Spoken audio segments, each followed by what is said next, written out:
Okay, so we had just moved into a double-storey house. I was in grade 2 when we moved. I would have been about 7 or 8. It was an Australian summer, so it was reaching 40 degrees Celsius, which is 104 degrees Fahrenheit. Our house was pretty run down. It was still a nice house, but just a lot of features didn't work correctly. For instance, there was a blockage for the heater in my room, and most of the upstairs of the house for that matter. The heater unit hadn't been fixed for 10 years, so we didn't think any more of it. A few weeks after Christmas that year, only a few days before New Year's Eve, my mum went to the shops. She said she would be about 10 minutes, so I was able to stay home. I was very mature at that age, being the eldest out of my 3 siblings.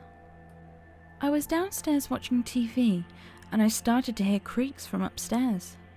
I felt uneasy, so I grabbed the house phone and I sat it next to me with my mum's number on speed dial, and I turned down the TV. Then I heard a thud from right above the living room, my room. I rang my mum and hid behind the couch. There was a small space that I could crawl through that you needed to go to the side of the couch to see. My mum didn't pick up, and I started to hear someone coming down the steps slowly. I called the cops, whispering into the phone my address and that there was someone in the house. They said to stay on the line until the cops came. I should note at this point, whenever the fridge opens, it makes a ding, and if you leave it open for too long, it makes a bunch of dings, getting louder over time. I heard a ding from the fridge, and a cupboard open. I knew this was dangerous. I started crying, muffling my sobs into the couch. I heard glasses clinking together and water being poured. I started to hear footsteps coming my way. I stopped crying. I'm completely paralysed with fear. He sits down on the couch next to me, moaning as he does so.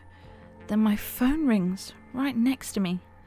Still paralysed, I let it ring out, and our message bank starts. My mum's voice comes through the speaker. "You rang, hun. Is everything okay?" The man hops off the couch and goes round to the side. I will never forget this. It's possibly the most terrifying thing I've ever seen. His head pops around the side. His voice quiet, almost inviting. He says, "Well, what do we have here?" He tries to grab my arm. Thankfully, I'm too far back for him. I start to get up, ready to run. He pushes the couch forward and lunges for my arm. Off of pure adrenaline, I headbutt him square in the nose. He lets go and staggers back. I hop the couch and run upstairs into my brother's room. I go through his window. There's a roof over the patio. I hide myself under the window frame and push the window back. I hear the thumps getting closer, and he looks out the window into my brother's room. I'm too low for him to see me, and he goes away, checking every room in the house before I hear the front door open and close. I stay where I am until the police come, which was about 5 minutes later, and my mum gets home not long after that. I don't remember how I described the guy, but me being 7, it was probably he had a beard and he was tall. I'm 14 now, and his face haunts me every day.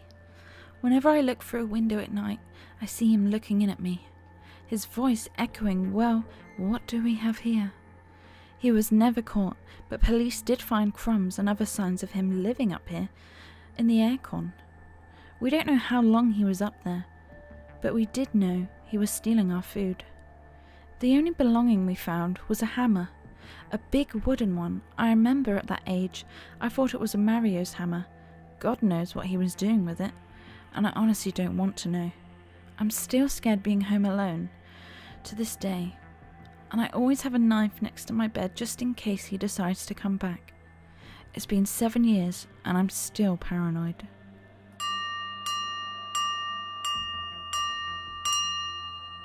A few years ago, I reconnected with an old acquaintance on social media.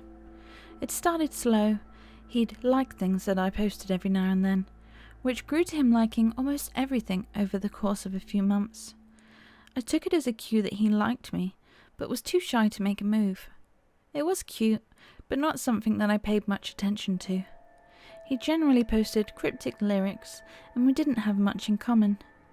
Around the same time, I started to get that cliché feeling that I was being watched. For reference, at the time I lived in a house in the woods. It would be very easy to hide in the bushes. Our lawnmower wasn't the best, but it worked. You could adjust the height of the grass, and somehow that mechanism broke while my brother was out mowing the lawn. So we ended up with some weird patches of bald grass. No big deal. Later that night though, I saw a post from that old acquaintance about patterns in the grass. It seemed like a song lyric, but I couldn't find a song that matched up with it.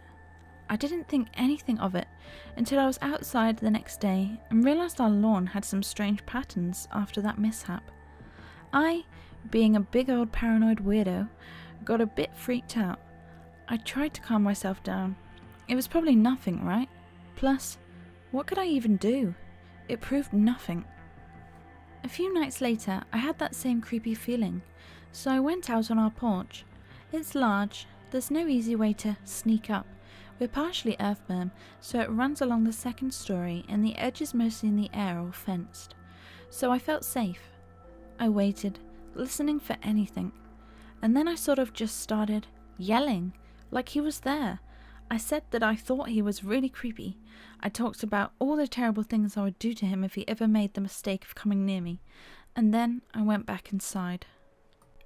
I know it sounds dumb, but then he unfollowed me from all social media, stopped liking everything I posted, and left me alone.